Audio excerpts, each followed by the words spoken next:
Hi, I'm Dr. Jamil Sayed, and on this podcast, we're going to talk about some deep stuff. I'm here to tell you that you're amazing, and often, the only person who can't see that is you. No matter who you are, what you do, or where you're from, there's greatness in you. Let's talk about it.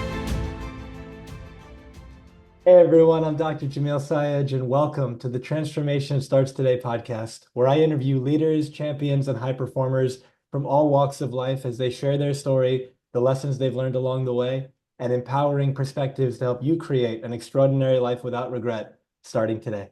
Today we have with us Kristy Scher. Kristy Scher is the founder and CEO of Relational Skillfulness Coaching, and known for her transformative approach, the way of the adored woman.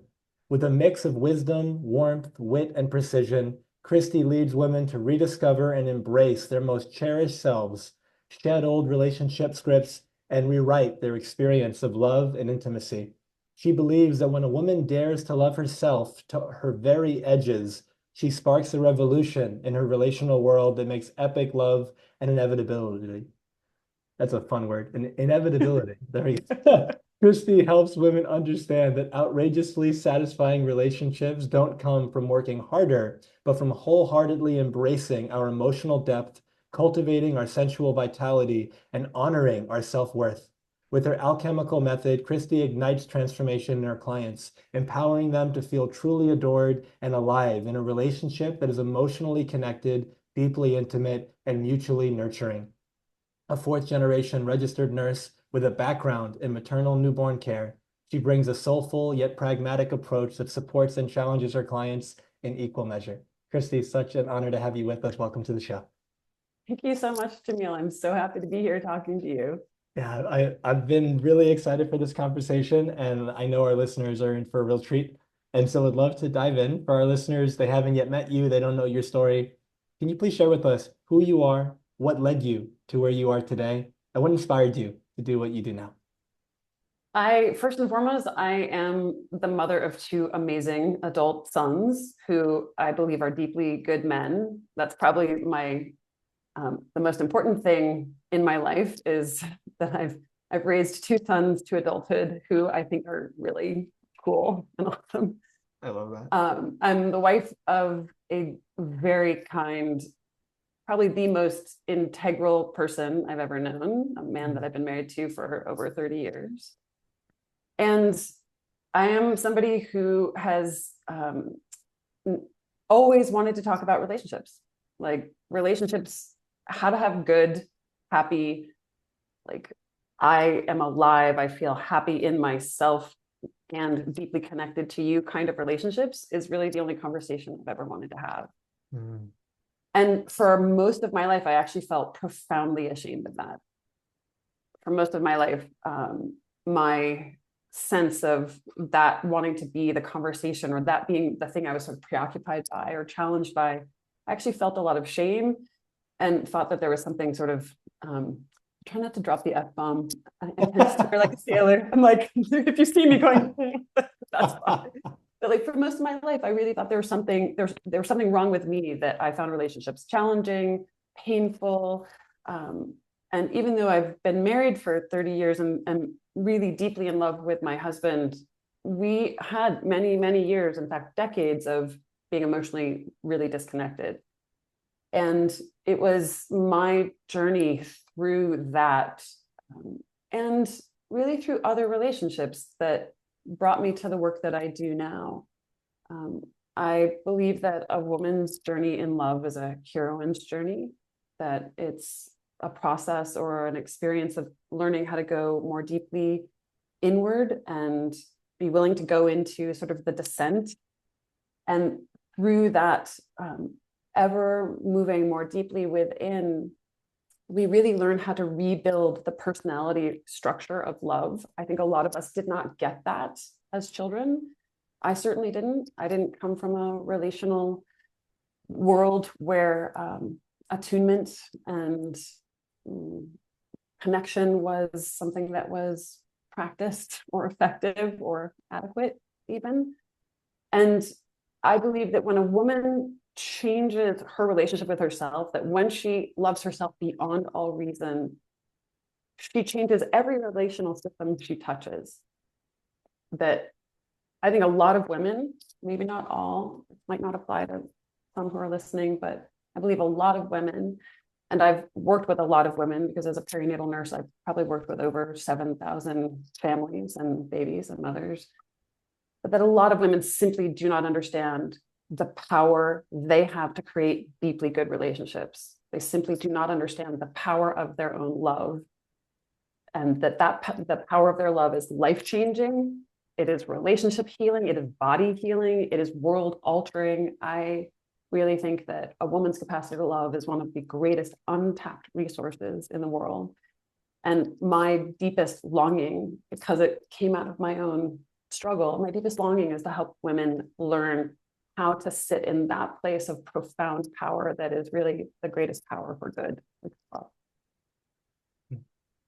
I literally have tears in my eyes right now. And I think that our audience is already getting a feel for why I wanted to invite you on the show.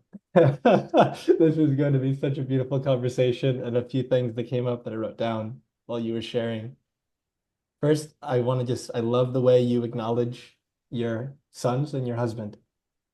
And I come from a space that whatever we appreciate appreciates. And for our listeners, there are at least two ways that I think of defining the word appreciate. One is more from the realm of, let's say, gratitude or appreciation, or like right, gratitude and thanks rather. The other, though, comes from more of a financial perspective. And so when something appreciates like an asset, it raises in value. And so when you appreciate the people in your life, or you appreciate yourself, the way you think about them or you raises in value.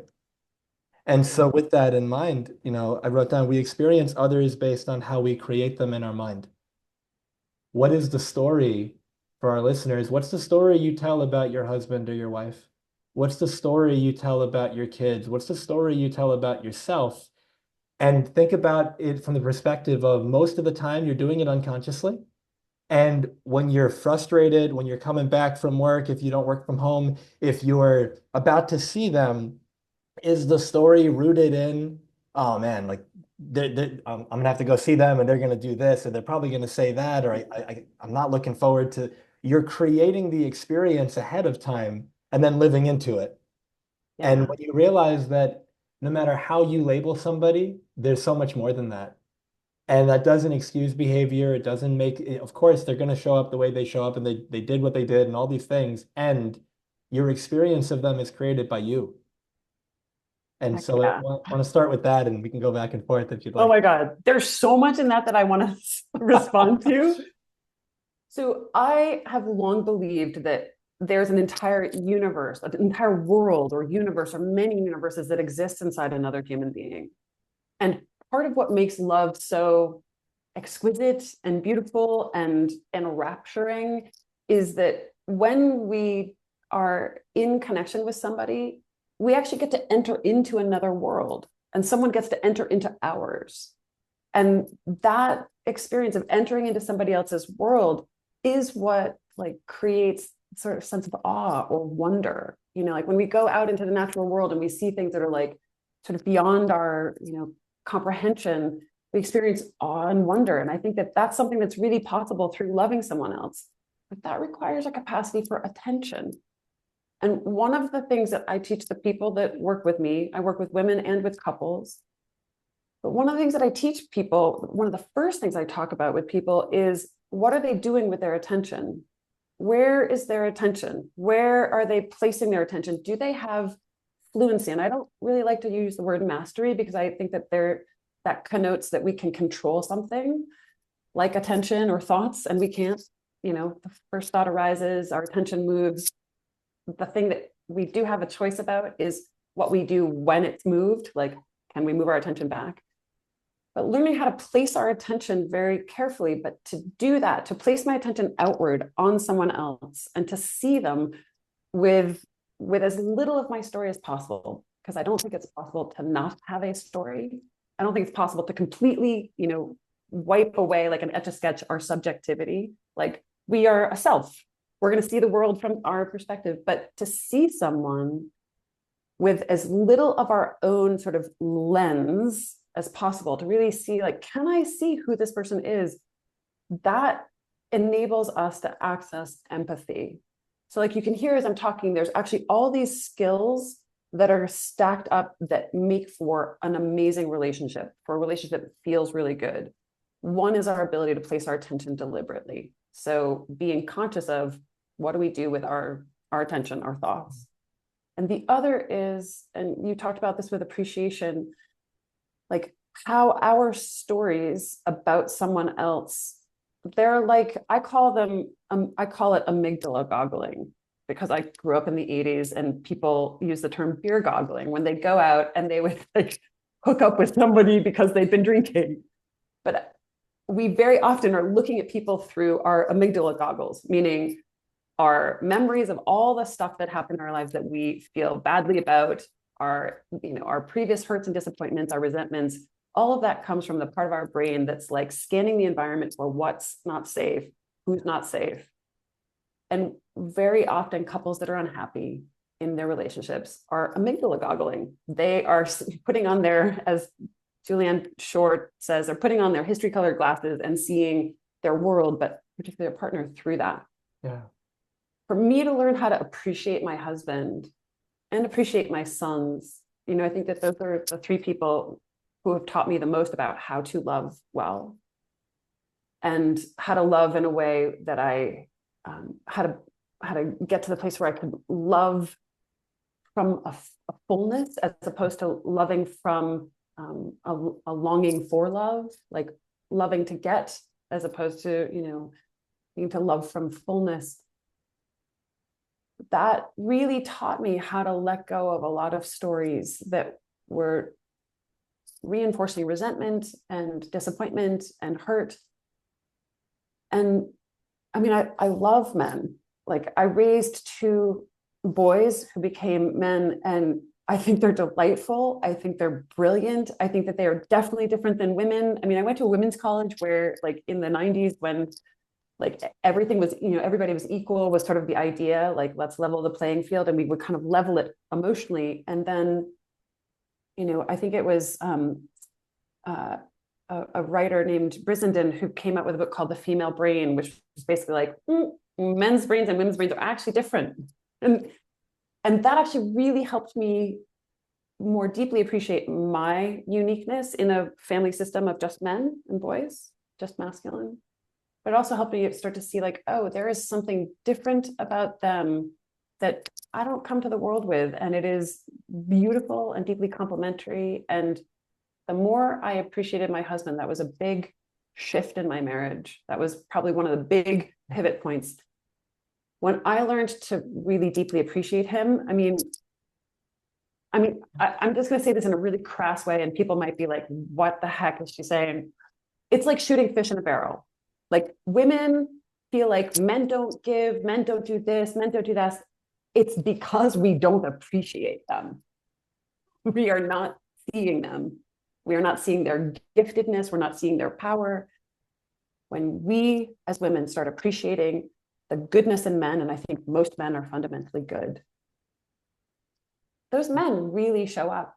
That's what I mean by shooting fish in a barrel, which is really, again, it's like a really crass way to say it, but it's like, it is so much easier than most women realize to have amazing relationships with men, whether they're your partners or they're your sons or just men that you work with in your life. Yeah. First, there's this idea that comes to mind in what you've shared. For our listeners, I want you to think about when you look forward to seeing your partner, that's one reality. And another reality, let's say when you're not looking forward to it. Now, what's the difference in those two? It's the story that you're telling yourself and buying into. Now, sometimes, I'll give you an example, a past client of mine, he had told me, my wife keeps telling me, you're this way. And I haven't been that way in 3 years. I've literally changed. I'm not that person anymore. But she keeps relating to me like I used to be, not like I am now. Mhm. And so there's nuance here, of course. It's never like black and white. But in this situation, if we were to play with where am I projecting, like Kristy talked about, my past, whether a past relationship or different experiences that I've had, or it might be this person, but it's an older version of them. And where am I projecting that onto the person right in front of me, which prevents me from experiencing them as they are now? I Mhm. think often this could happen with a parent to a child, and this could happen in relationship. We see them as they used to be, not as they are now.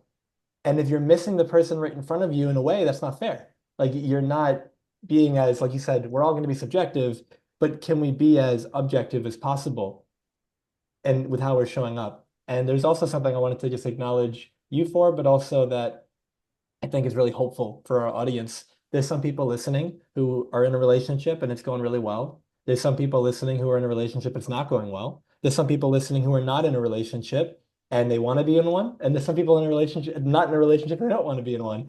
And that's fine either way. And it's coming from the space though of you said we've been together for 30 years, you and your husband, I believe. And you said, but a decade or decades of it, the connection wasn't where you wanted it to be. But now it's way better. And there's hope there, I think, for people listening that regardless of what it looks like now, it's possible that things could get better. And if you start there, then what Kristy and I are going to talk about today and what we've already talked about, if you let it in as a possibility that your current situation could get better, then there's a possibility that it will. And that'll make more sense with some of the conversation that we'll have going forward. Yeah. You gave a great example, and it's actually an example that I love to teach on and comes up in a lot of the couples that I work with. And look, the couples that I work with are not having the relationship they want. They're looking for something that feels better. They want to feel seen. A lot of women, I've heard this from men too, but because I like to speak from my own experience, which is the experience of a woman who is sort of more feminine, on the more feminine end of the spectrum. We want to feel seen, we want to feel heard, we want to feel wanted. I mean, I think that those are a lot of the things that certainly were true for me, but also true for the women that work with me. And you gave a really great example, and I've actually heard men and women do this. I've seen my clients do it with one another in session. You're this, you're that, you don't understand this, or you don't want this, or you always this. And one of the fundamental principles of good relating, of the relational skillfulness method is be the subject. Be the subject of what you're saying.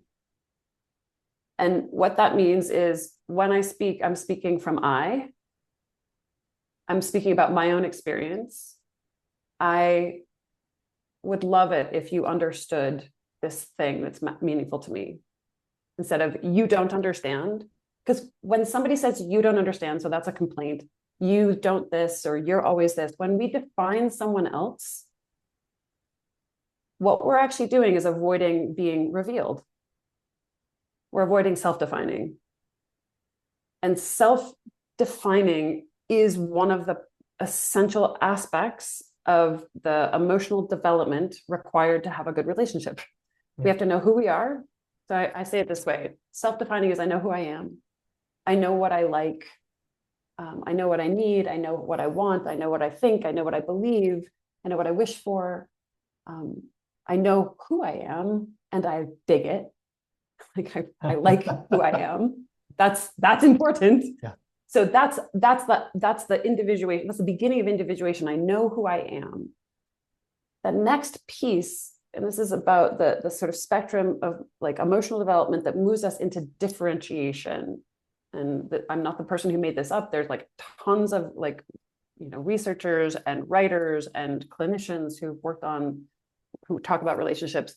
But the definition of differentiation that I like actually comes from a couple different sources that I've kind of put together in my own way. And that is, I know who I am, so I can self-define.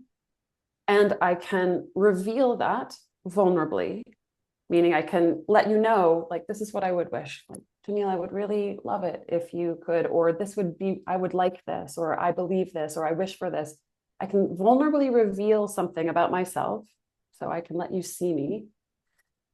And I can hold on to myself emotionally in the tension of whether or not you're going to move toward me, or that thing I want is going to come to me, or you don't move toward me, or the thing that I want doesn't come to me. I can hold on to myself. I don't get, sort of collapse into, self-pity or like, fear or shame. I don't blame you. So that self-defining and vulnerable revealing is required in order to be the subject, like to say, this is who I want to be in a relationship. I want to be someone who can be gracious. I want to be someone who can be generous. Well, what would I need to do for myself? What kinds of ways would I need to take care of myself in order to show up like that in my relationships? Yeah. So when somebody starts saying like, you this, you that, I actually know that they have a hard time self-defining. This is what I wish for. This is what I need. Yeah. And they have a hard time being vulnerable. And so those would be the skills we would work on. Yeah. Is what we would actually work in our, I really work in a relational context with people, and we would work on how do we cultivate the sense of internal safety to define ourselves, because that's actually a big thing, is like, it's not safe to be seen, or it's not safe to be different than someone. Yeah. Yeah. And that process is, to me, it's a reparative process. We are repairing our early experiences in love through our adult relationships. Yeah, and with that in mind, there's a nuance that I'd love to bring into our conversation that I'd imagine is present in what we're both saying, but it wasn't directly stated. So for our listeners, this may be important to hear. It takes a lot of courage to open up. It takes a lot of courage to love, to be vulnerable. It takes courage to be seen. And very often when we've been hurt, when we've had some really challenging experiences, whether consciously or not, as a defense mechanism, we show up a certain way. We might harden a little bit. We may not be as open because we're trying to keep ourselves safe. So the intention's good, but the impact that it's having on your life and on your relationship, if it's not what you want it to be, are you willing to have the courage to change that? And so I never come from a space of blame, shame, and guilt. It's not coming from a space of anything wrong with you. It's coming from a space of your life has unfolded a certain way. And as a result of that, there's certain things that have been internalized, certain meaning has been made out of that. And here you are now. And now the question is my life, is my relationships a reflection of what I want? And if the answer is no, am I willing to say, okay, there's some part in that I have played, and I'm going to own that. And so with that in mind, would love to, there's something that I heard you share that really spoke to me, and I wanted to learn more about it. So can you please speak to what you call the feminine arc of development? Yeah. I realized when I had my sons, so I was 26 when I had Isaac, who is now himself, no, yeah, I was 26 and he's 28 now. And I was 28 when I had Gabe, who's now 26. And I realized that, I had this moment when Gabe was probably 3 or 4 months old. We were living in LA, and I grew up in Maine. My husband grew up in Maine too. And one afternoon, Isaac, I think, was taking a nap. He was like 2.5 years old. And I had just fed Gabe, and we were both sort of falling asleep in our bed. And I looked out the window and I saw this palm tree sort of like waving in the El Nino winds, because it was like January, February in LA. And it was sort of, the fronds were really glistening. And I heard in a voice that was probably my voice, but very different than my voice, I heard myself say, if I don't heal my relationship with my mother, I will never be free. And I didn't realize at that moment that was actually that I had already entered into this sort of arc of, sort of feminine development.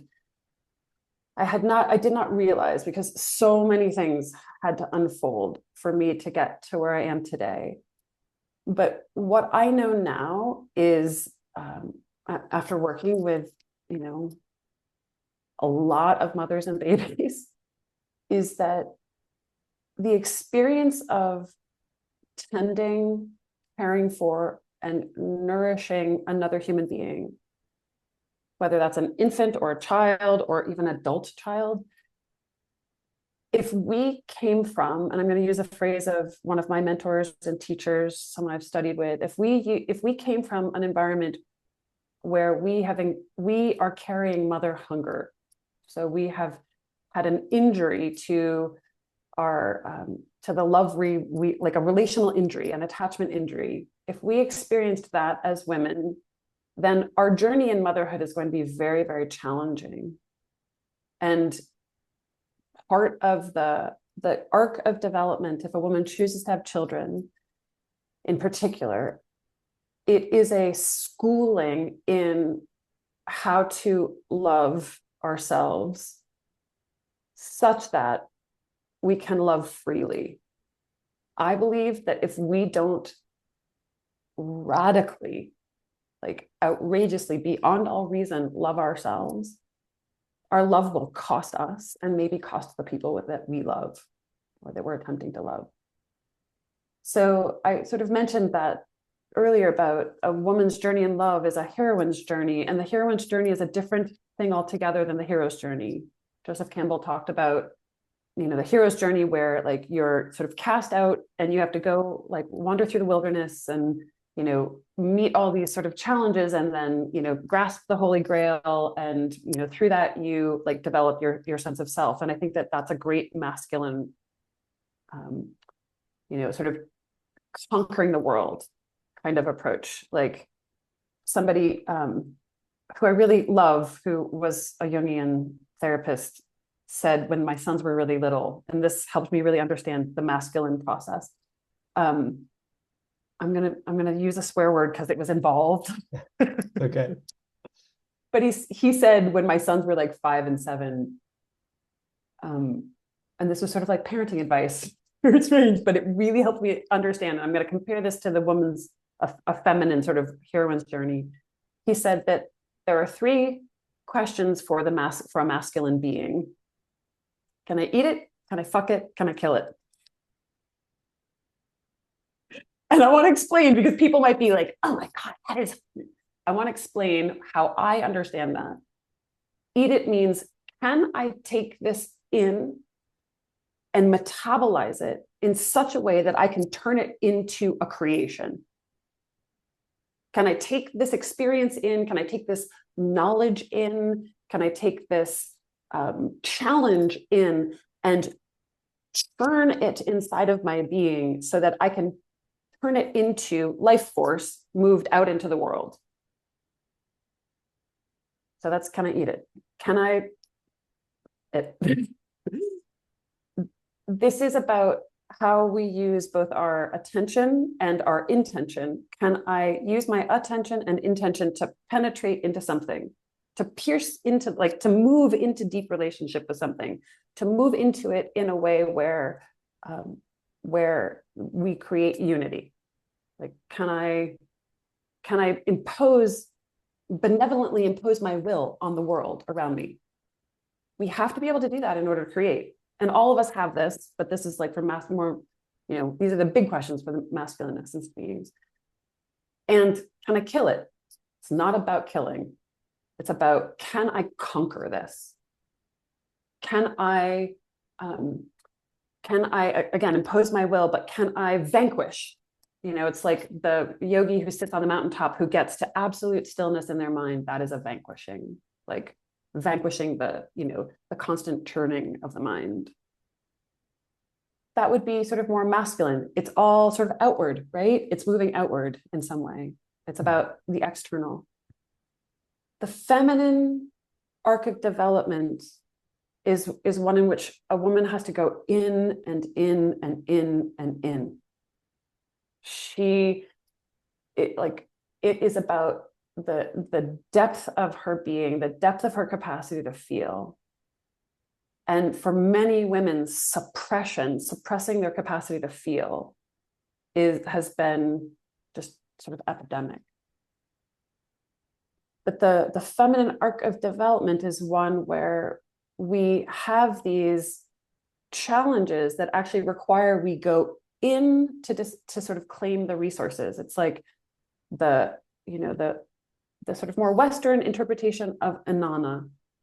The original interpretations of Inanna's sort of descent is actually quite different, but Westerners like to interpret Inanna's descent as being sort of going through these different gates to sort of be denuded emotionally, spiritually, like taking off all of the things that aren't true.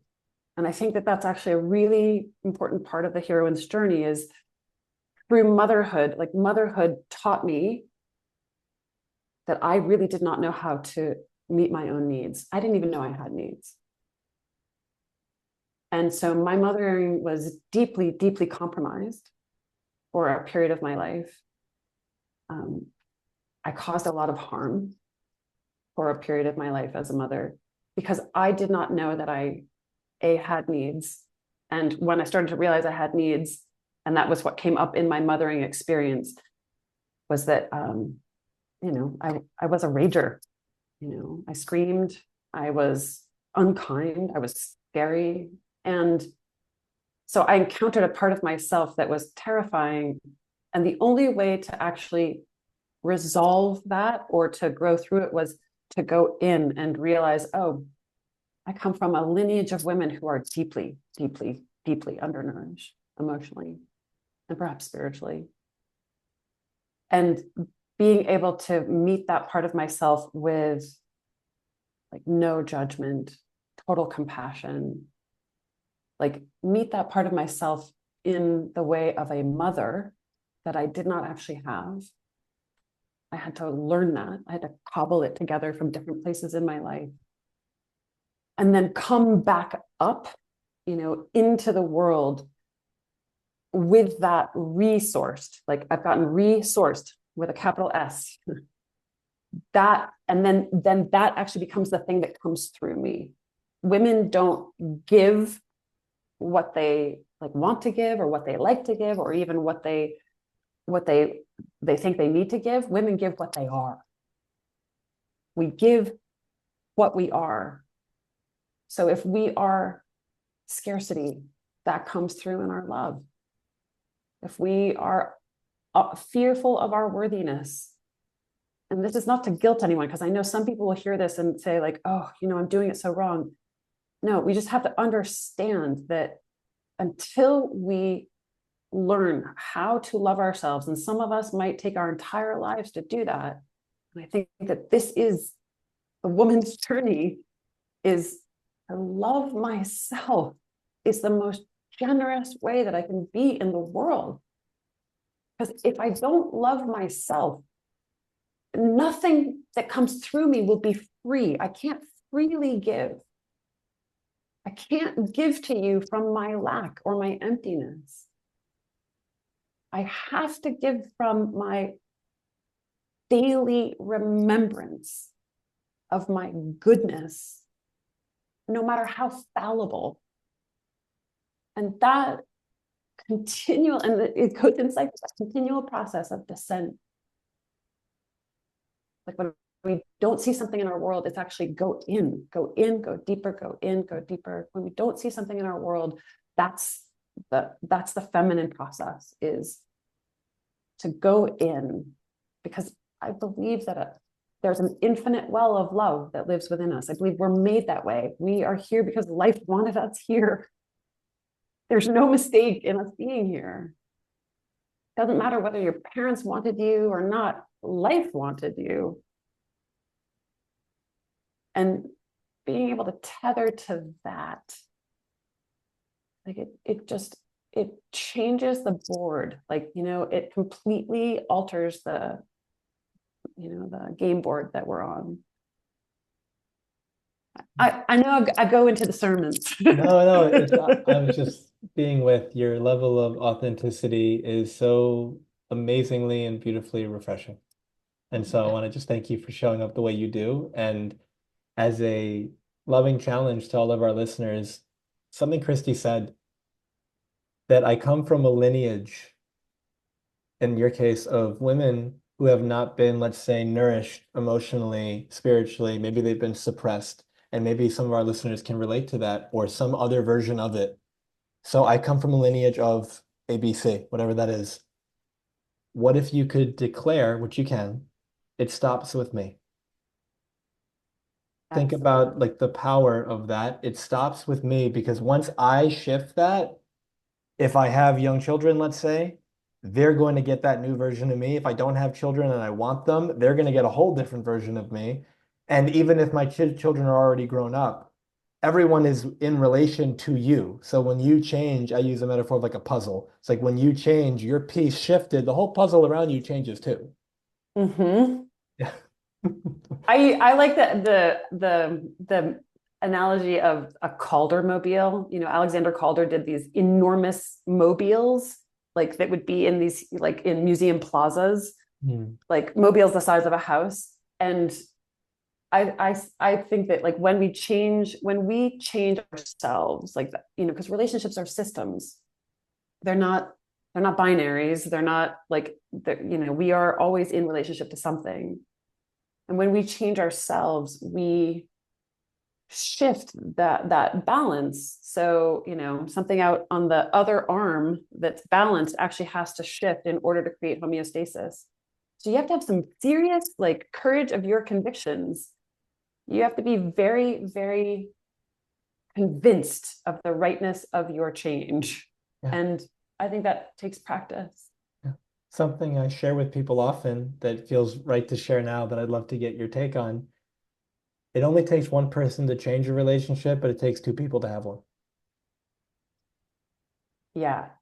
It it's so, I mean, you used this word earlier and it's really true. It's so nuanced, right? Like I think that it has to be said because I've encountered this a lot in my work with couples and women that we have to make sure like we're in relationships with people who are, you know, fundamentally decent and fundamentally safe. You know, like if there's any kind of domestic violence, a lot of the stuff that I teach about wouldn't apply, right? Like, you Me too. know, you know, like we, you know, as a nurse, I'm very much like, let's assess for the danger first. and let's get all the preconditions like addressed. But like unaddressed addiction, you know, like someone who's not in recovery, unaddressed mental health issues, and or unaddressed like domestic violence, but I also include psychological violence. Like if you are in a relationship where there's ongoing belittling or shaming, like overt shaming or humiliation, to me that's psychological violence. And those things actually have to be addressed first before we can work on the system. That's a sick system where those things are unaddressed. Sick as in unwell, not like pejorative, like you're sick. Yeah. So we want to make sure that because the context that we do our work in matters, right? Like if you put, you know, like I'm looking out on my patio where we had a beautiful jasmine that died because the location is too hot in the desert. And so it did okay for like a week and then it started to turn brown and wilted. The context it was in was wrong. So we have to have the right context. I do believe, because I did it, that you only need one person to change a relationship.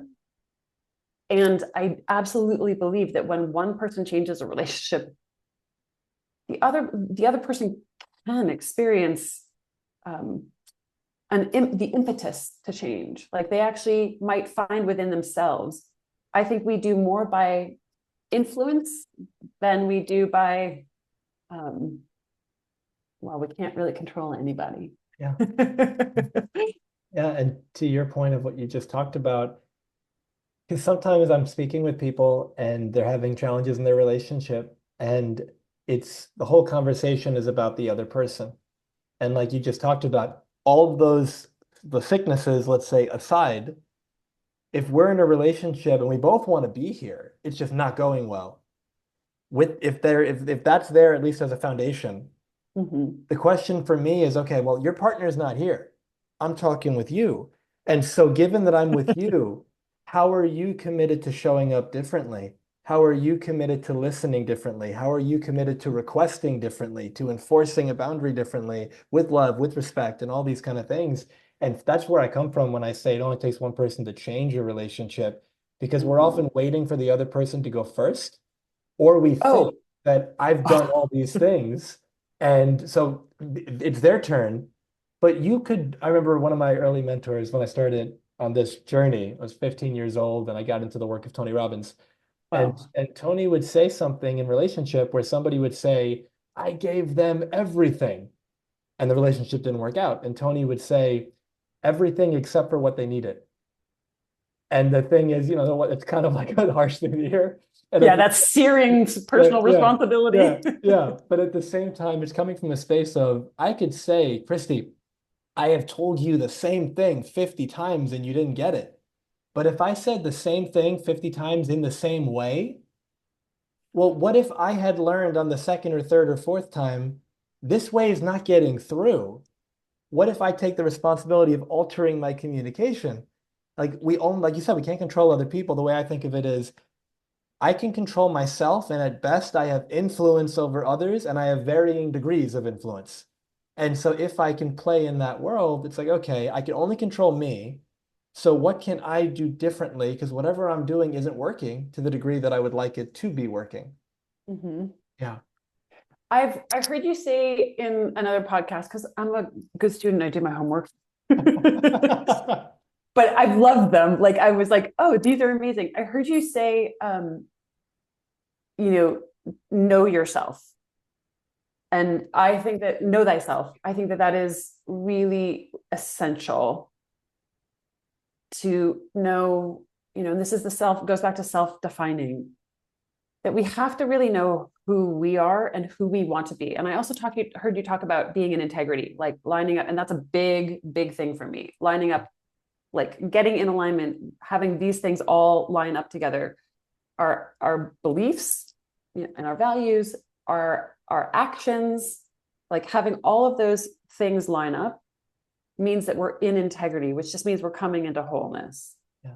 And one of the things that I say to the women in particular who work with me, because a lot of, my sort of niche is women who are in emotionally disconnected relationships with a partner who really doesn't want to do the work. And, and that was my story. I was in a marriage with a very good man who, we tried therapy. We went to a couple different therapists, and he was like, I think you just have a greater desire to grow than I do.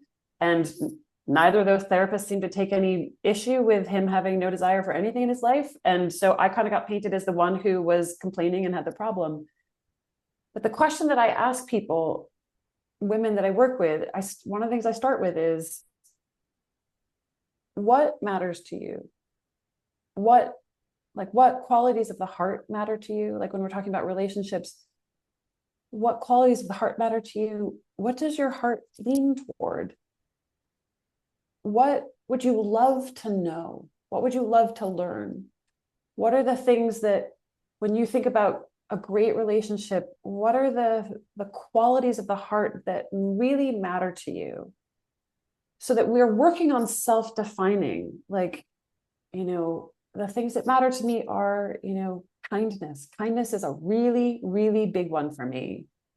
Graciousness, highly, highly underrated social skill. And so when we start saying, okay, what are the things that really matter to me? And then not how do I get someone to be that with me? Because you said it, and this is actually true. This is 100% of the time. When people come into work, either individual or couples work, they want the other person to change. And I'm telling you, I am no dumb bunny. I have 2 degrees. I have over 700 hours of yoga teacher training. I have hundreds of hours of other types of certifications. And I still, for decades, wanted my husband to change. And I was convinced that I knew more about intimacy than he did. And and nothing would move the dial. And I mean nothing. Like I can't tell you how many thousands and thousands of dollars I've spent on personal development and trying to get him to do different programs and retreats. And I mean, like everything I've done, the thing that changed my marriage from emotionally disconnected, erotically dead, no fun, no ability to play. Like we really both were kind of play stunted. No sense of refuge with one another, and definitely no capacity to collaborate. Like we did not play well together. We did not create well together. We did not really do anything well together. It was really like companionable cohabiting. It was like, here's a stranger who sleeps in the bed next to me. The thing that changed in my marriage, and this is the fundamental piece that I teach women, is I got to the point where I was finally willing to withdraw any attention on what he was or wasn't doing, who he was or wasn't being, how he was or wasn't showing up, I stopped taking his measure of, is he a present man? Is he a superior man? Like all of the polarity BS. And I started to ask myself just one question, and that is, who would I need to be? Not from an outside perspective, but like, what would it need to look like inside of me? Who would I need to be? What would I need to be capable of? What would I feel? What would I be seeing in the world? Who would I need to be in order to be in a relationship with a man who wanted me? And that one question made me, like, I asked myself that again and again. And I tell this story, like, when my husband would come up to me in the morning and give me this chaste, dry, thin lit little peck. And I would normally be like inside, oh my God, oh my God. And I would be so incensed and outraged and resentful and like, why can't he be like, that was how I was living inside. And I'm sure it got, broadcast. Yeah.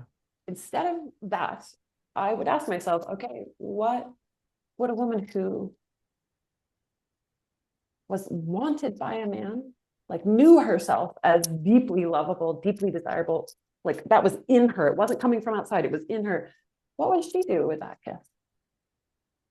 And so I started to practice just feeling one sensation, like where it was a scavenger hunt inside. Like where does it feel good? Could I take any pleasure in this? Like, could I find just like one thing, like the warmth of his skin? Like I'm not going for like, ecstasy. I'm just going for one thing that I could say, oh, that. Like, could I be with sensation in his presence in a way where I was waking myself up to my own erotic aliveness, not requiring that he do that for me by how he showed up. And I'm telling you, within a very, very, very short period of time, like I'm talking maybe a month, we would be standing in the kitchen and he started saying things like, oh my God, you're so adorable. He had never called me adorable in 25 years. Yeah. Like, I mean, because it's like 5 years ago, never called me adorable.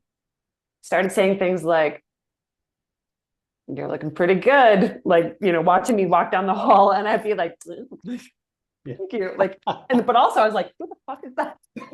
Who's in my house? Sleep a lot of these. and like after a month, I remember one Saturday afternoon, we were finished with our chores and I was sitting on the end of the bed, like folding laundry, and he came in and I said, will you sit down for a second? And he's like, sure, what's going on? And I said, what the bleep has happened between us? Like, what the heck has happened over the last month? Like, you're grabbing my push, you're telling me I'm sexy, you're calling me adorable, we're, having fun. And you actually said, I feel blessed. I've never heard you use the word blessed. Like, I mean, look, this is a very like very serious seeming guy who's like, I feel blessed and you're adorable. I was like, what the heck has happened between us? And I kid you not, he said, I don't know, I could feel your heart.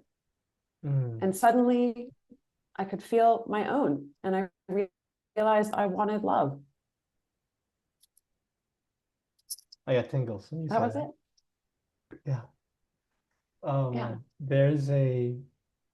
there's a quote I heard years ago. This is a ancient philosopher. I forgot who said it, but either way, what you do speaks so loudly I can't hear what you say. And I have my own version of it. Who you're being speaks so loudly I can't hear what you say. And so when we said earlier, it only takes one person to change a relationship, there you were in that moment, you're laying in bed and you get that little dry peck. And up until that point, who you were being, frustrated, pissed off, is that all I'm going to get? What the hell? Like, why's it got to be this way? And even if you don't say a word, that's felt. And so that's why we said earlier, like I come from a space of you don't get what you want in life, you get who you're being. And when you come, Absolutely. and so if you when you come from the space of here's my partner coming in, and now I could come from a space of just noticing the dry pack and getting pissed. But like you said, well, they came in and they even gave me a little kiss. There's some people who don't do that at all. And so there's something.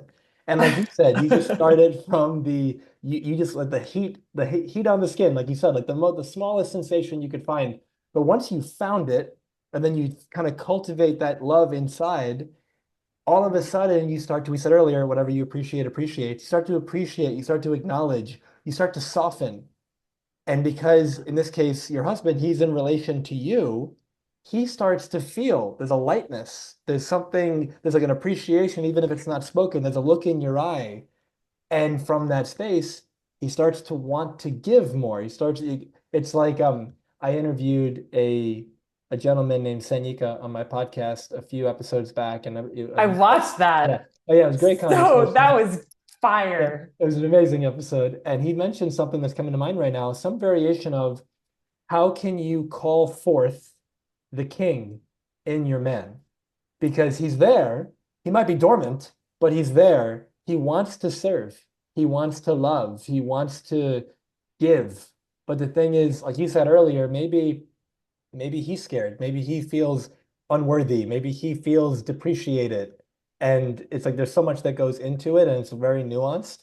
But at the Yeah. same time, it's first massive acknowledgement to you for the willingness to do that and completely just shift the relationship in that action because there's a ripple effect. And if you didn't do that one thing, fast forward a month, all those things that occurred that when you sat down with him in bed and you said, what the hell's going on? Because like essentially this has been great. And why? Why? How What's did the this difference, happen? And it just goes to show everyone the power of one action. Yeah. Right now, think about your life, think about your partner if you have one, and if you don't, think about how you're showing up if you're going on a date, how you're showing up if you're wanting to put yourself out there, and then what is potentially being received, and is it what you want? Potentially, there's a mismatch there. Yeah. And if you want to comment before Yeah, I think there's something really important that I want to say because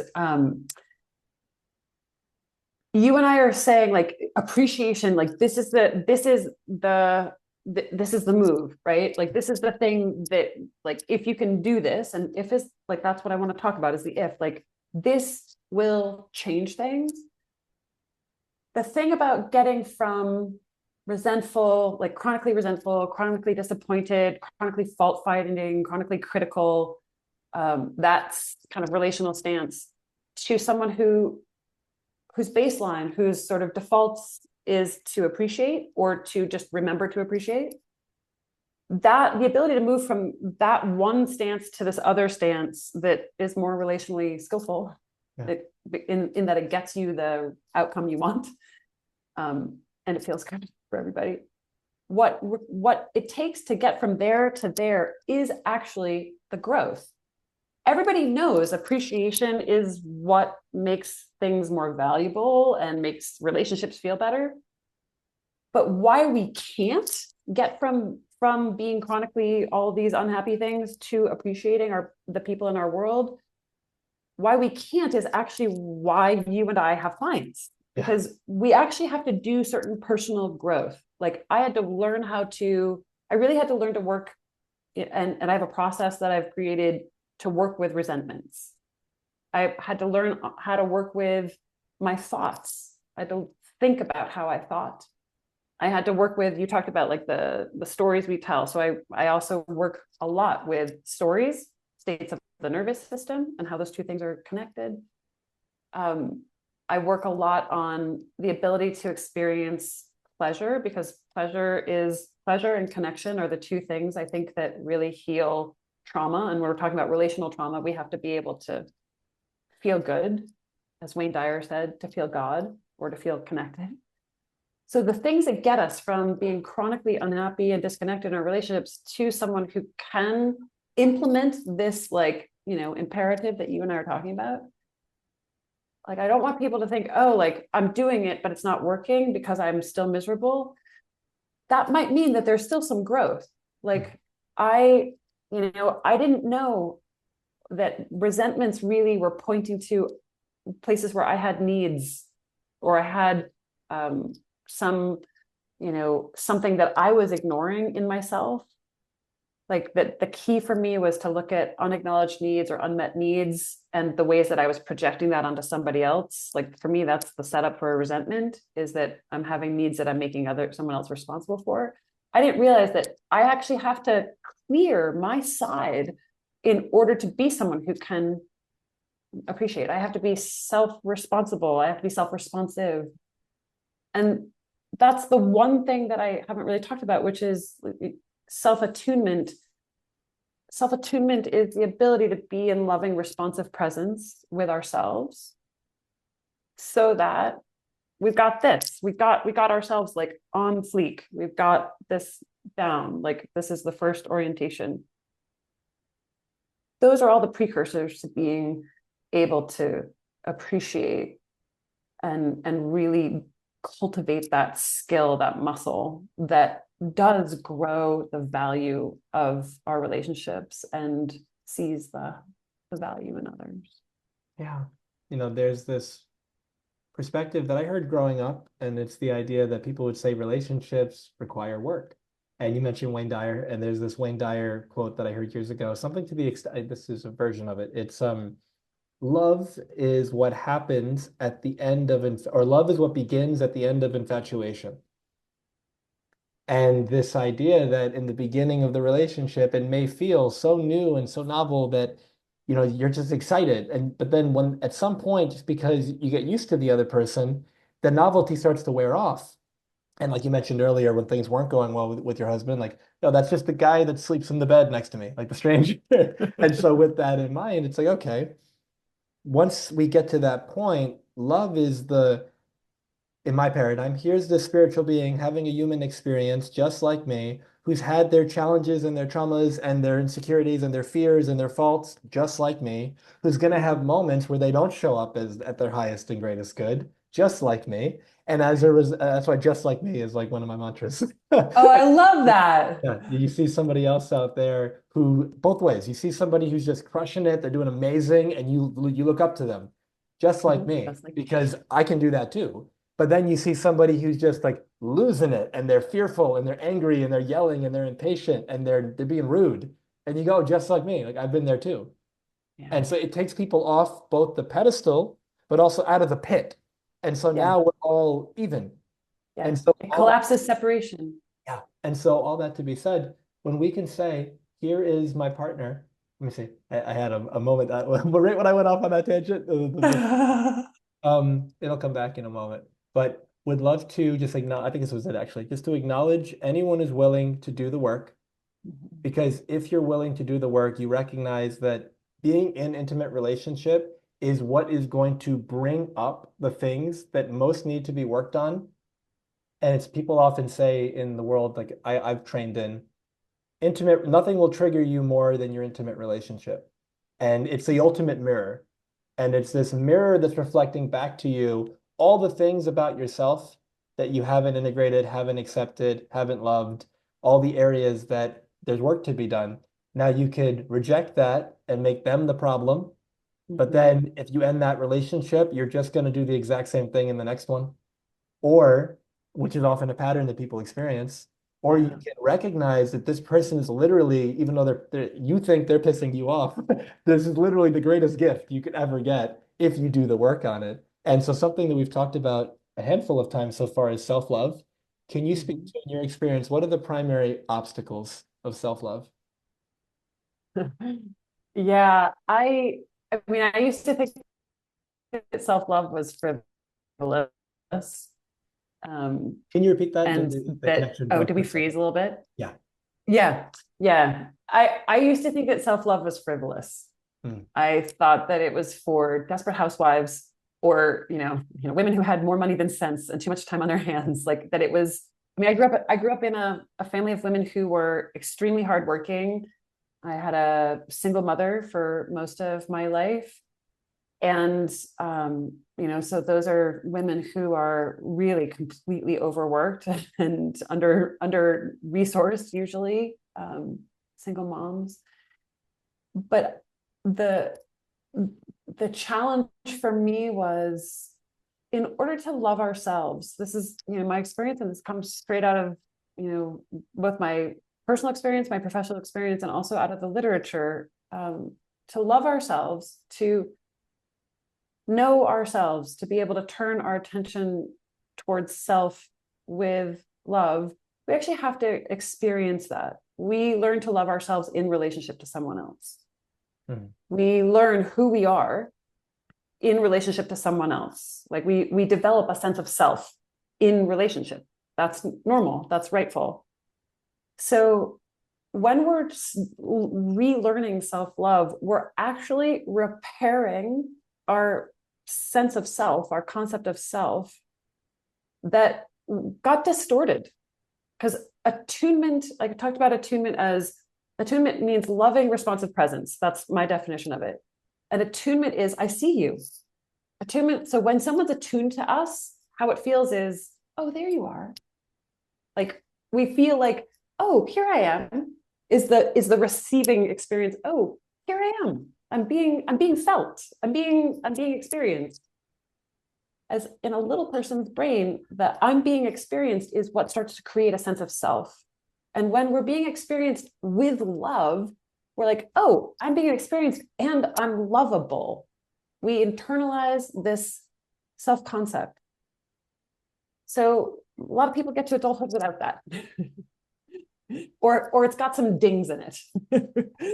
And so self-love for me is actually really, as in your words, knowing thyself.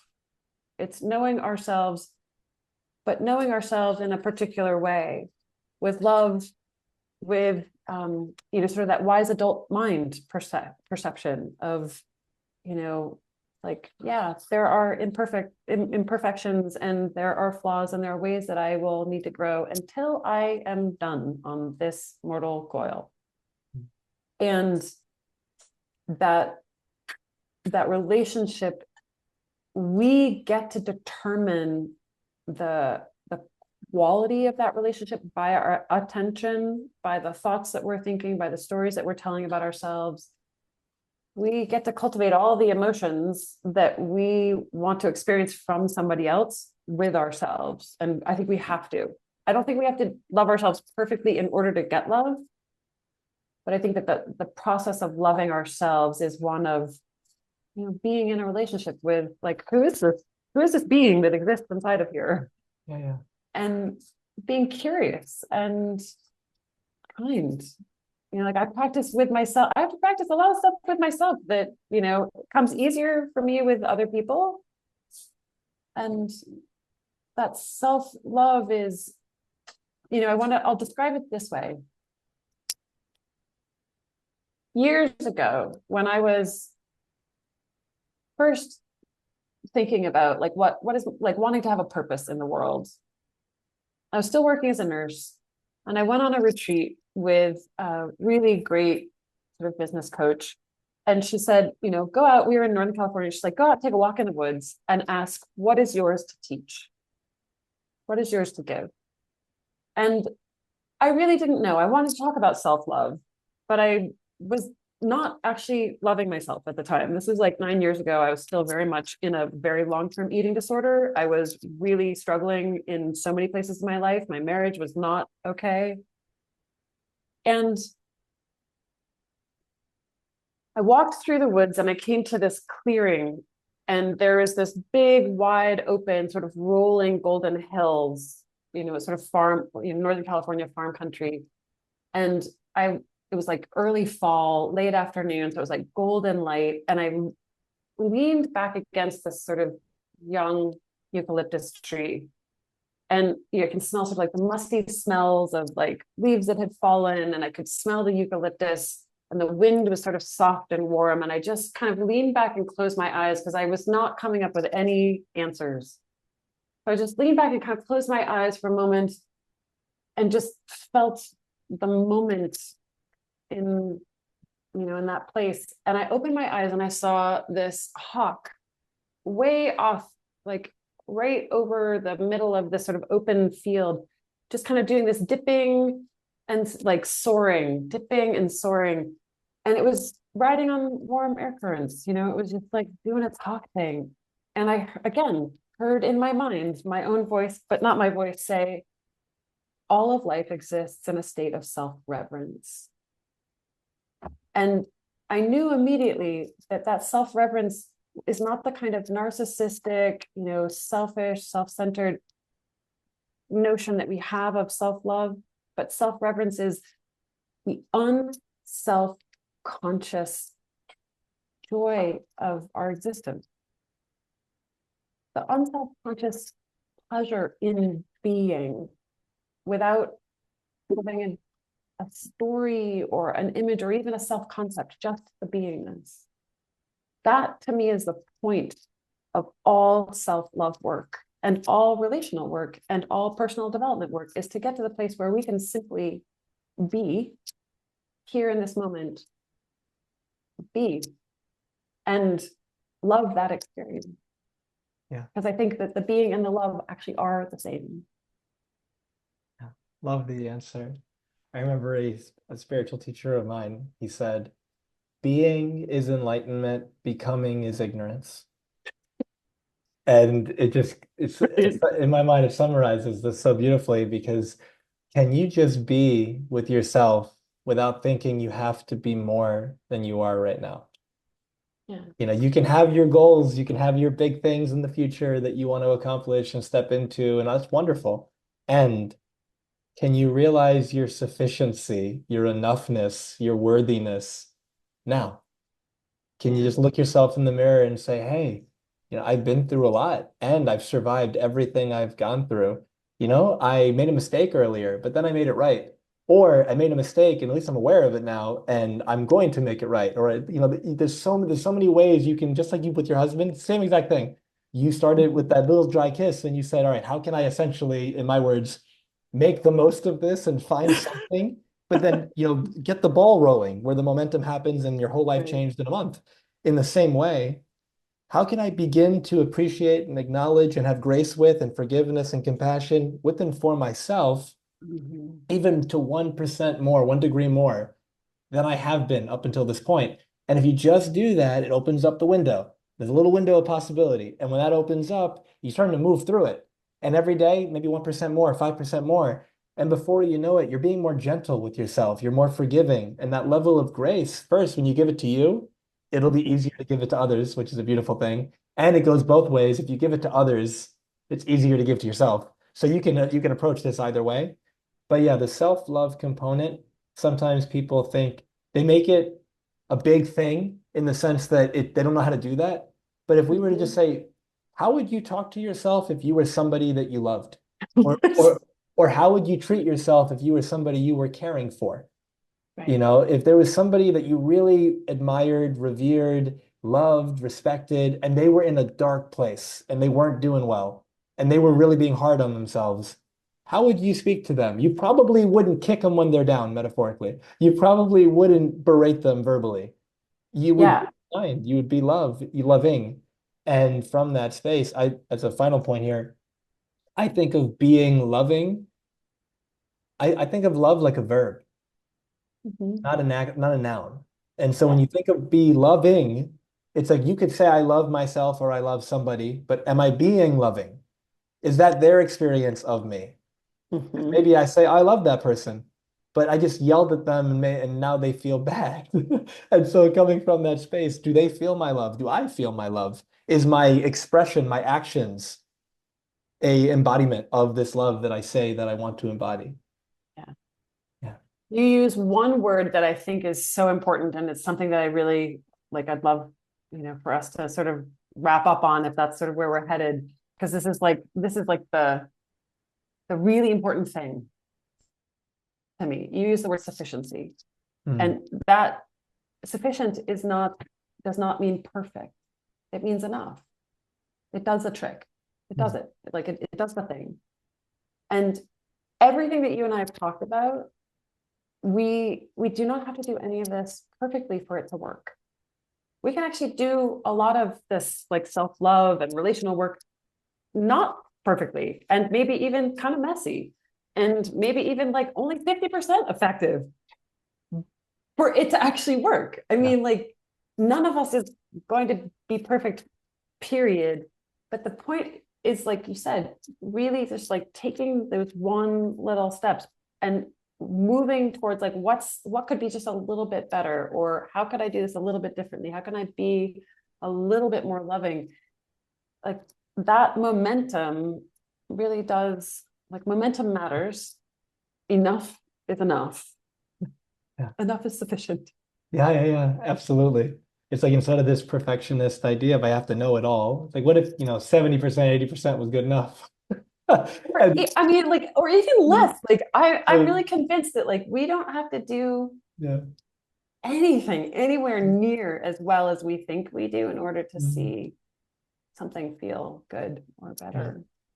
And there's a couple things I'd still love to ask you. Do you have a hard Yeah. stop in the next few minutes? Um, I'd say like probably about 10 minutes.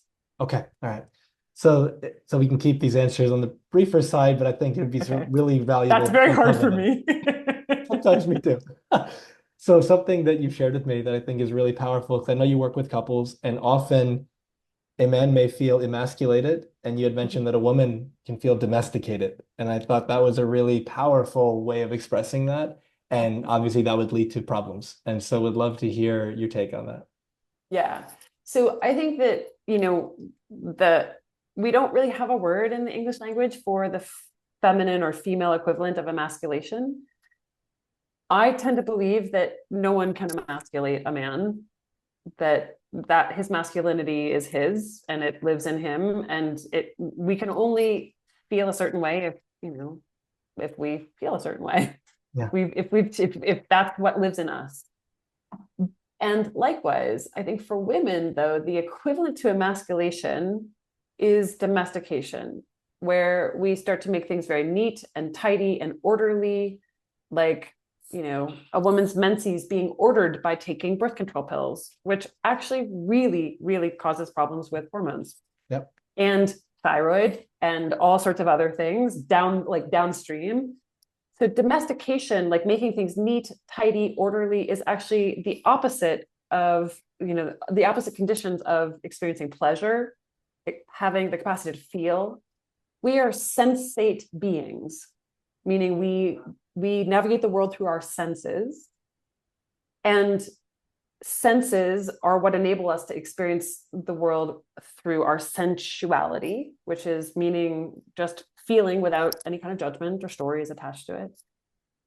But when we add judgments or stories or dogmas or doctrines or other domestications, things to make us behave, act orderly, sort of, live inside the corral, we actually lose our capacity to feel, which is what enables us to navigate the world. Feeling, sensation, emotion, those are actually all forms of information about where I am in the world, what's happening in the world. The light that's coming through the window, that sensation is something I registered in my body, and it actually gives me information about where I am. It's daytime in Tucson. Sky is really blue. Okay. Like, I mean, like, or like the sounds I hear, like being able to navigate my world requires that I be in touch with my sensations.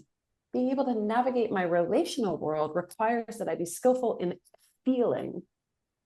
But if I conscribe what feelings are okay, if I have a definition of what feelings are okay and then what feelings are too much or unruly, that's domestication.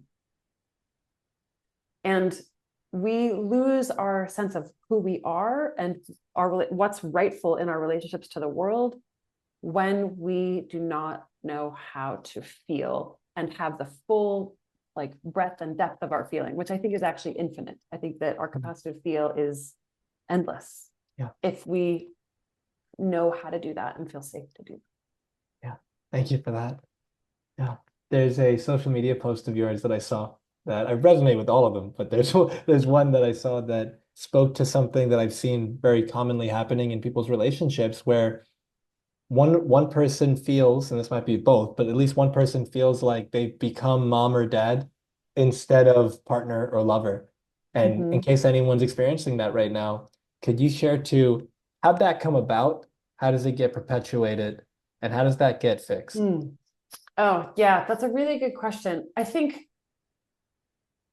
again, this goes back to our earliest experiences in love are actually what teach us who we are in relationship. So our earliest experiences of attachment and attunement or, misattunement, that teaches us who we are and who we actually have to be in order to have belonging. Most of us don't really know, like a lot of us don't really know what the connection is between our earliest really conditioning, because the brain is actually designed to remember everything we experience and lay that down as continual information that comes back into the present moment. Like our brain is designed so that we don't forget what this is, which if you're hearing this, it's a pen. Like our brain is designed such that I don't forget what this is and how to use it. Like I don't have to remember every time I want to write something. I don't have to remember how to pick it up. I don't remember how to use it or even what it is. My brain knows because it keeps track of history. That's great when we're talking about a pen or a chair or a car.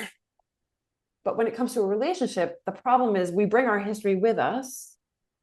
And unbeknownst to us, we reinsert the history into the present moment.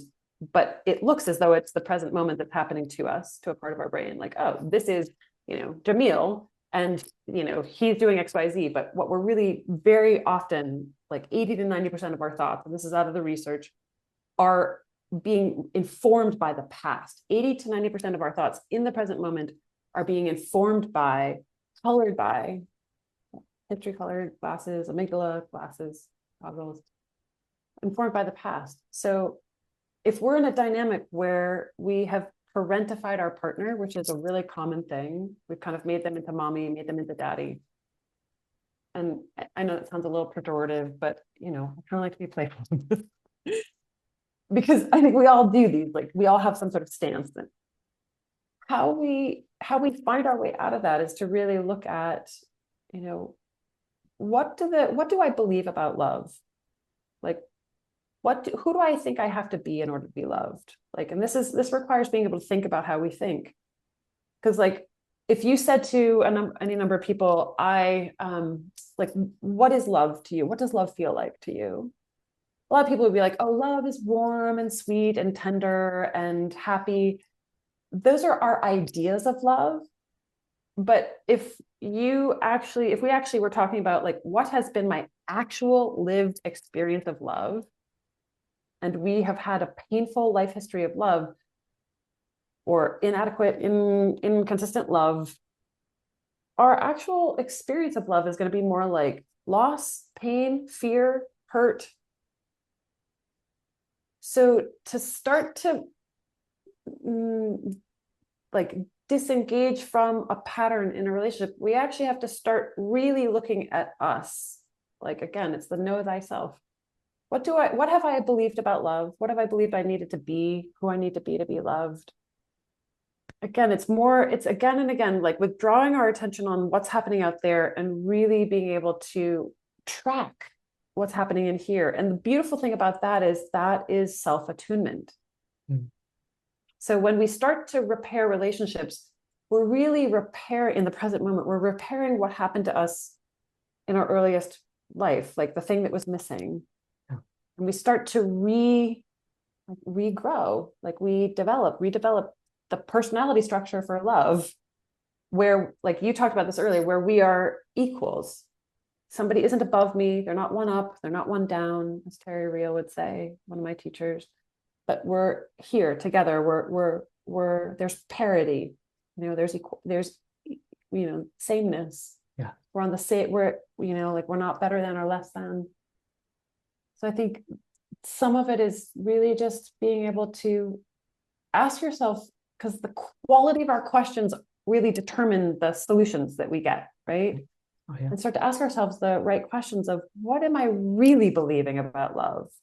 What am I really thinking in this interaction, and why? What are the thoughts that I'm not conscious of? And I turn up the volume on them and start to listen from like a sort of slightly, like a step aside, like a step, like a little distance. Like, what am I really saying when I say, like, I need to be perfect in order to be loved? Like, where did that come from? Yeah. Well, you talk about the quality of your questions. Just a couple questions that come top of mind for people to play with.